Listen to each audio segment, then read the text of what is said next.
Hi, hello, வணக்கம். எல்லாம் எப்படி இருக்கீங்க?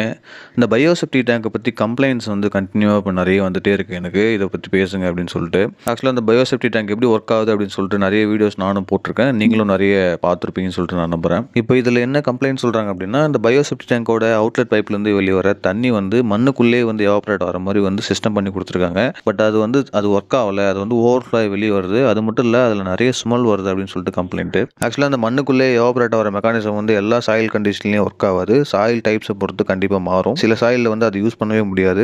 அந்த சாயில் கண்டிஷன செக் பண்ணாம அவங்க வந்து இன்ஸ்டாலேஷன் பண்ணியிருந்தாங்கன்னா, கண்டிப்பா அது வந்து யூஸ் ஆவாது. அது வந்து நீங்க தண்ணி வந்து ஓவர்ஃப்ளோ கண்டிப்பா வரும். நீங்க அதுக்காக சோக் பிட் கண்டிப்பா போட்டாகணும். அதுக்கப்புறம் இந்த ஓவர்ஃப்ளோ ஆகுற தண்ணியில வந்து ஸ்மெல் வருது அப்படின்னு சொல்றது வந்து பாக்டீரியா இஷ்யூ தான். நீங்க எவ்வளோ செலவு பண்ணி பயோசெப்டி டேங்க் கட்டினாலும், அந்த பாக்டீரியா ஒழுங்கா வேலை செய்யல அப்படின்னா, அந்த டேங்கே வந்து ஃபெயிலியர் டேங்க் தான். So life long free maintenance சொல்றதெல்லாம் ஒரு மித்து தான். அந்த பாக்டீரியா நீங்க எகைன் வாங்கல அப்படின்னா, கம்பெனி இழுத்து மூட்டு போ வேண்டியது தான்.